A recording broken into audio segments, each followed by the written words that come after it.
Today we're asking the question, are these banned cards still too powerful for EDH?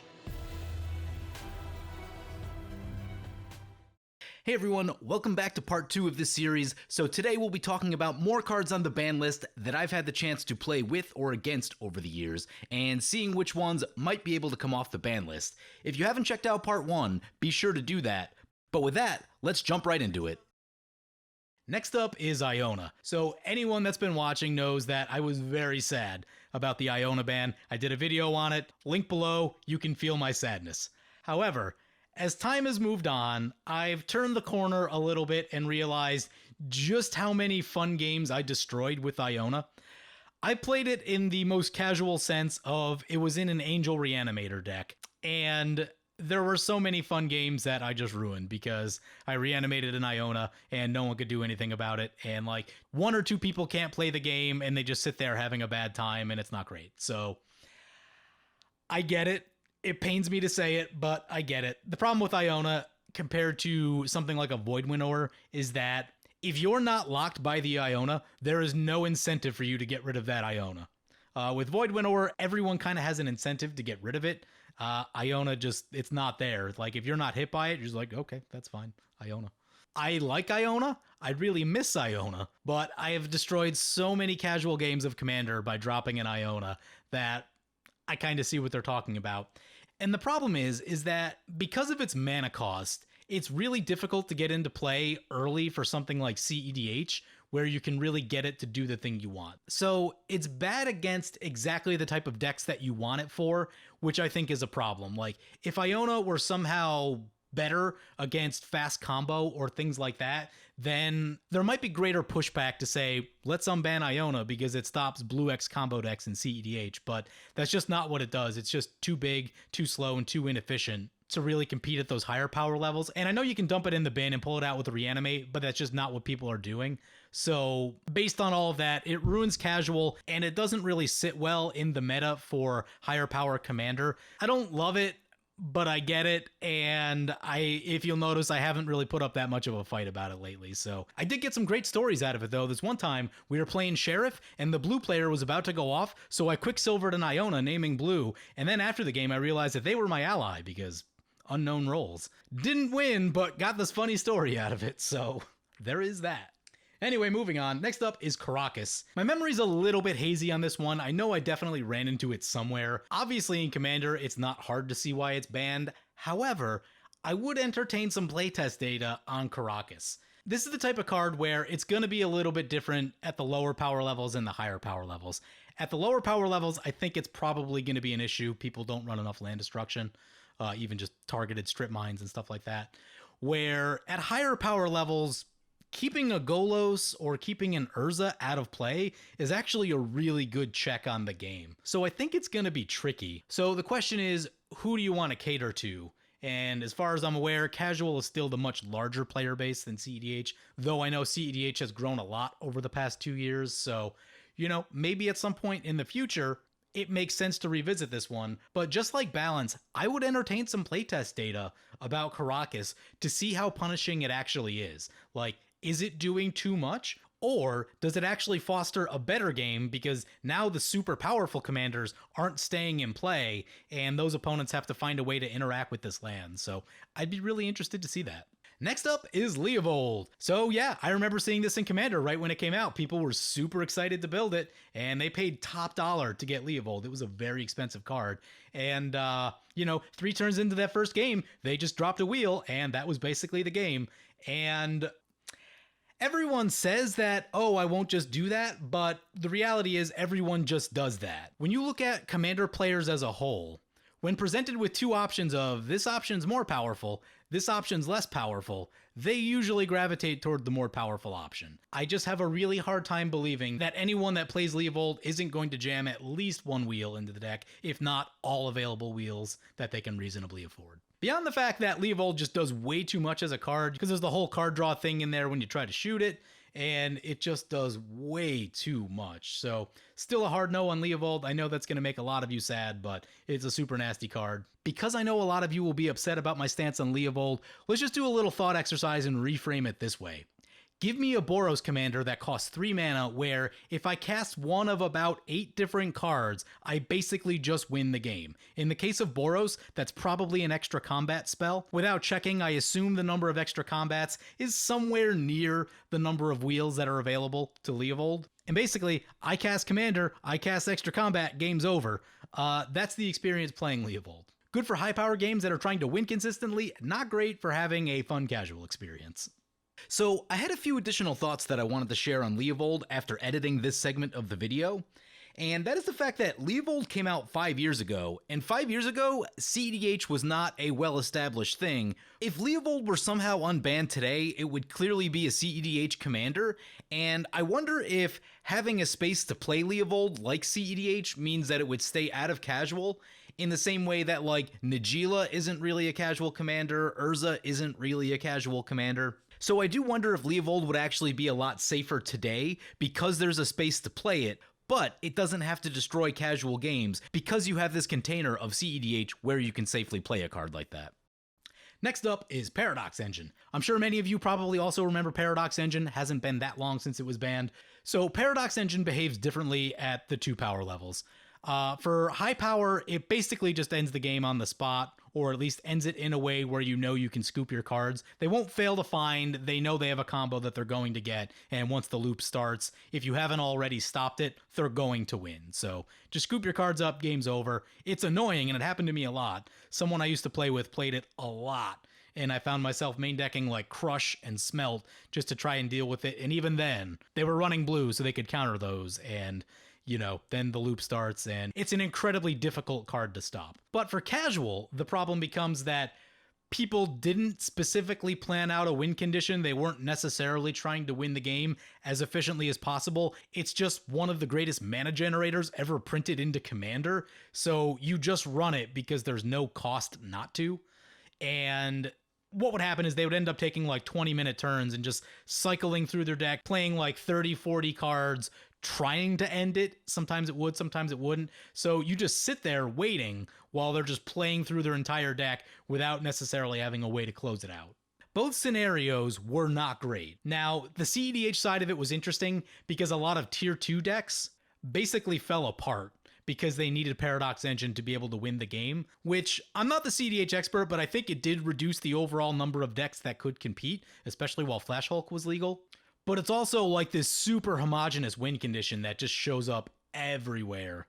And, you know, when you start talking about like spirit of the format, I get it. CEDH is always going to have a really limited card pool, and you're going to be looking at the same cards a lot.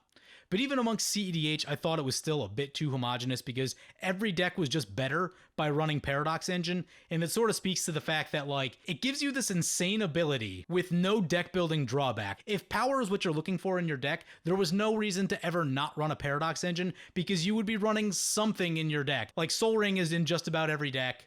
Should be if it isn't.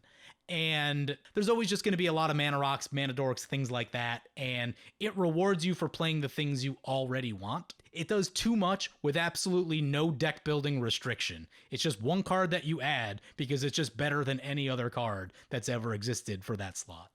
All right, let's talk about probably my 3 favorite ones to talk about on this ban list. That's Primeval Titan, Sylvan Primordial, and Prophet of Kruphix. I have faced all of these cards a lot. First up is Primeval Titan. I have faced a lot of Primeval Titan over the years. The only thing that matters after a Primeval Titan comes down is, can you blink, steal, or reanimate that Primeval Titan more times than anyone else? Only thing that matters. Everything else happening on the board basically doesn't matter relative to a Primeval Titan. And it speaks to how strong mana production is. Producing more mana than your opponent will probably win you the game most of the time. And if that doesn't, the insanely powerful lands you can go get probably will. You have the Dark Depths Thespian Stage combo, you can get Strip Mine Wasteland and blow up people's lands.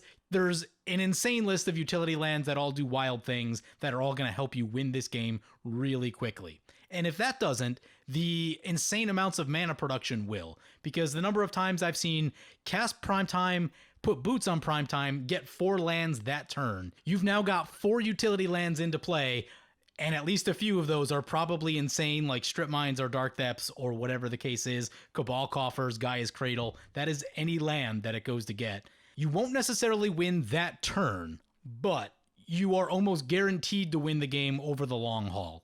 Think of a Dockside Extortionist that doesn't make treasures, it gets lands. That's what it does. And this is the one that I will fight people on social media more than anything else, because they're like, at 6 mana, it's slow, and I wouldn't even run it. And I'm like, no, you would absolutely run it because it's more powerful than like any creature in this format. Thanks to a weird stroke of luck, in 2017, WotC decided to make their own 1v1 commander format on Magic Online, and in doing so, they created their own ban list in which Primetime was legal, and then forced that ban list to the multiplayer ban list. So, I actually got to play a lot of the cards on the ban list in Commander for a short period of time, because they were all legal because of this little snafu. Now, everyone was super upset about it at the time, but looking back on it, it was actually a really cool opportunity to get a chance just to play some of these cards and just like prove or disprove what you think you already know about the power level of a card. Was actually an interesting experience, and I wouldn't mind that happening again, just because a lot of people are just upset because they've never gotten to play with these cards, and if they were legal for like a month, then people would get to play them and then probably be like, oh yeah, I see, things are a lot better when these aren't around. So anyway, long spiel. I got to play a Primetime in 2017 in a game of Commander. I had 12 lands on turn 5. Here's what that looks like. So I spent some time on Reddit when they made the original ban announcement for 1v1 Commander, and a lot of people were like, nah, Primetime's fine for Modern. It should be fine in Commander.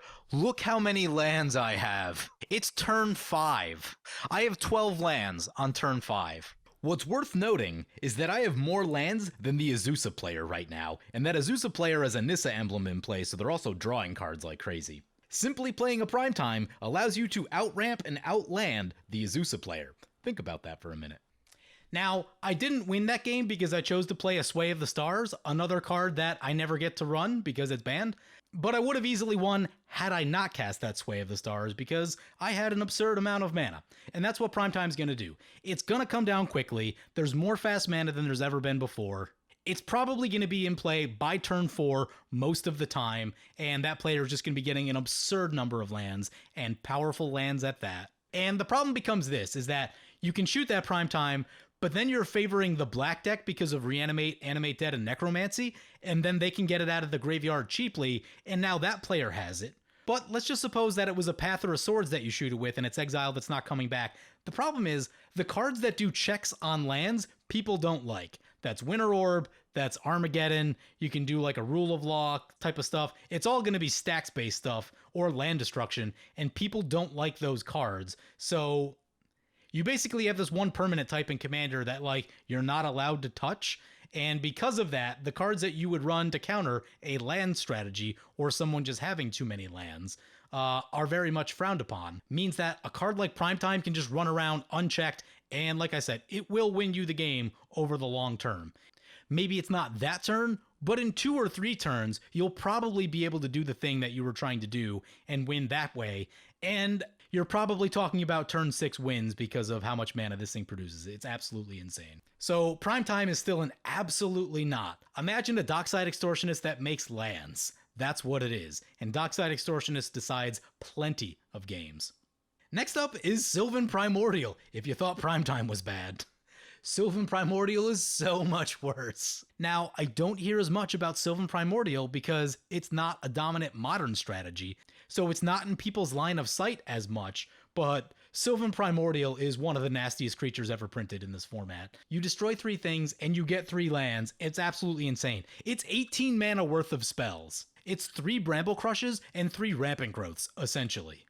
And same sort of thing as Primetime, whoever blinks, steals, or reanimates it the most is going to win that game. Not only are you getting resources, you're also blowing up anything that matters of your opponents. They have nothing left that matters when a Sylvan Primordial happens. It's absolutely absurd what it does. So, still an incredibly hard no on Sylvan Primordial. And, you know, the thing that people talk about with Sylvan Primordial and Primeval Titan is the mana cost. 6 mana and 8 mana. Green decks can produce that on turn 3 consistently. Like, it's not a hard thing to do. Mana is not a resource that green is constricted by in any sense. Like, mana cost does not matter because they can produce that mana by turn 4 very consistently. The final creature in this pack is Prophet of Kruphix, another one that I faced a whole bunch, predominantly in 1v1 Commander on Magic Online a lot before I started this channel. The thing with the Prophet of Kruphix is that there is always counterspell backup for that Prophet of Kruphix. Like, they're never playing that Prophet of Kruphix unprotected, which means it's going to stay in play. They're going to make 3 times as much mana as anyone else.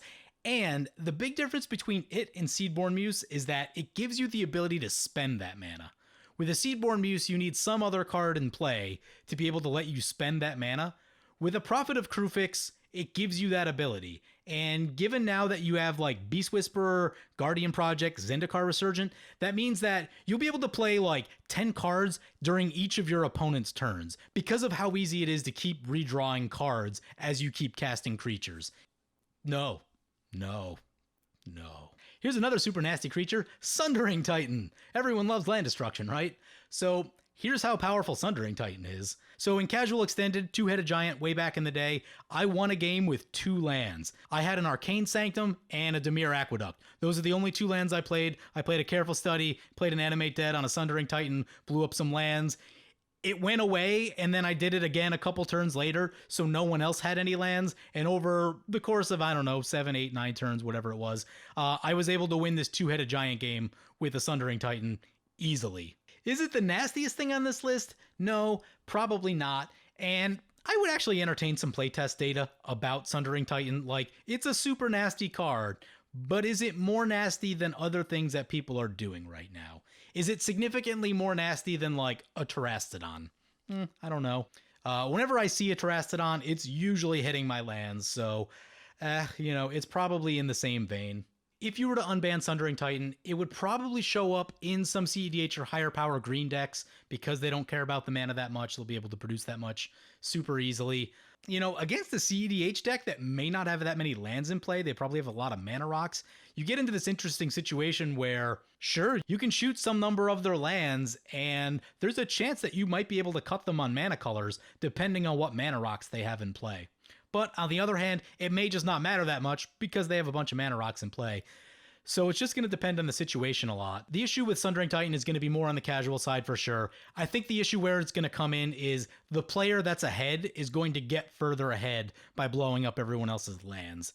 Now, if you're behind and you play a Sundering Titan, it's probably not that bad, but if you're the player that's ahead in doing it, you're going to create this bigger gap between where you are and where your opponents are, and that itself will probably just lead you to win the game because now they're losing their mana production. So yeah, I would entertain some playtest data on Sundering Titan. I'd like to see what it does. Maybe it doesn't really fit into the format that much anymore. A lot of big Eldrazi aren't that popular anymore, and this was kind of in that space of big knockout punch colorless creature. So there is some chance that if you unbanned it, that it may be in the format and it may just not show up all that much. But you do invite a lot of risk by doing that, and at this point, is it worth it? I remember this one time they unbanned a risky card like that, and that card happened to be Protean Hulk. Didn't cause any problems at all. Next up is Time Vault. One of my friends had one of these and used it, oh god, this is probably in 2005. It's not very hard to untap an artifact, so absolutely not. A very cheap and easy to use extra turn is probably a little bit too powerful for most things. Next up is Trade Secrets. So once upon a time, this was legal in Commander. It was actually printed in the Commander 2011 set. And I did see this card occasionally, and it's incredibly unfair. 2 players just draw their decks, basically. And now just imagine that like one of them has a Smothering Tithe or something. It's... no thanks. I distinctly remember 2 people drawing like 30 cards each, and one of them won the game. I don't remember how or why, but, it's not a hard thing to do once you draw 30 cards, so...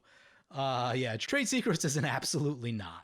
All right, the single most punishing card that I've ever played against on the ban list, and this happened during that time in 2017 when cards were legal in Commander for a little while, is Upheaval. Upheaval is the most absurd thing imaginable. It's ridiculous.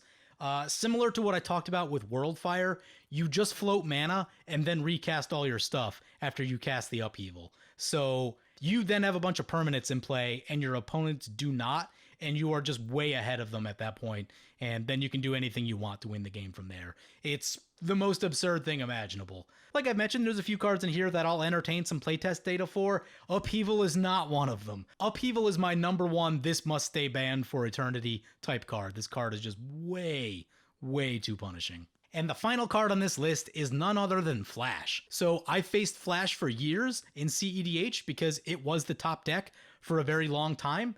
And this is a perfect example of what happens when you unban something risky and it has unforeseen side effects.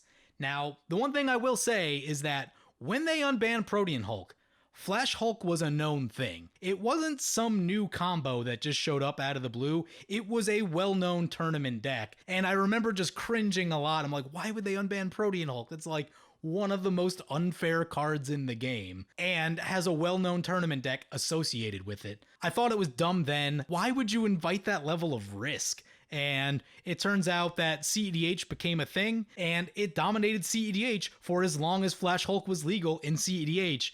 And I know I'll never get this, but I would love like Sheldon or someone to just say, yeah, we messed that up. We just missed that. That was not a good call. Sure, we didn't know about CEDH at the time, but it turns out unbanning a top tier legacy deck is not a good idea. All of CEDH paid the price for that for a long time. Oops.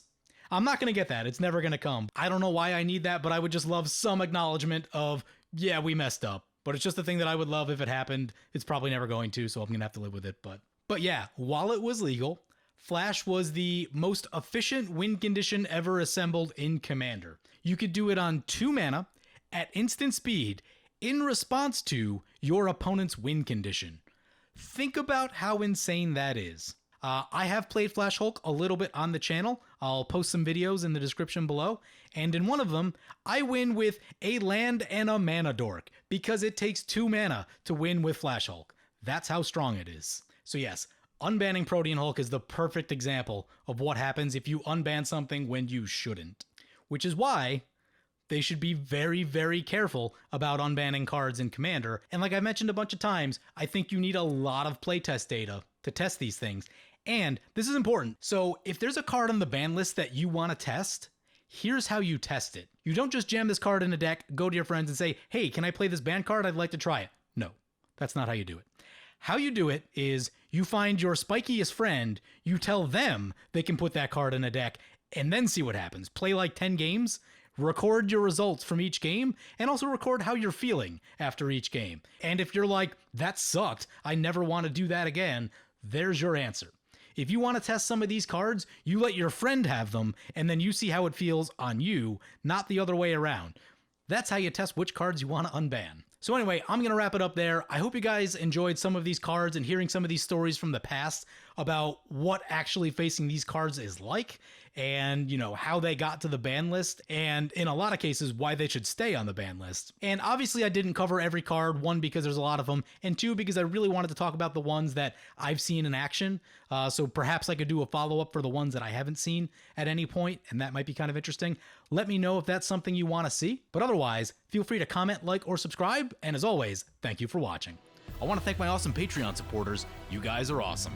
If you want to help support the channel and vote on which decks I play next, feel free to check out my Patreon at the link below.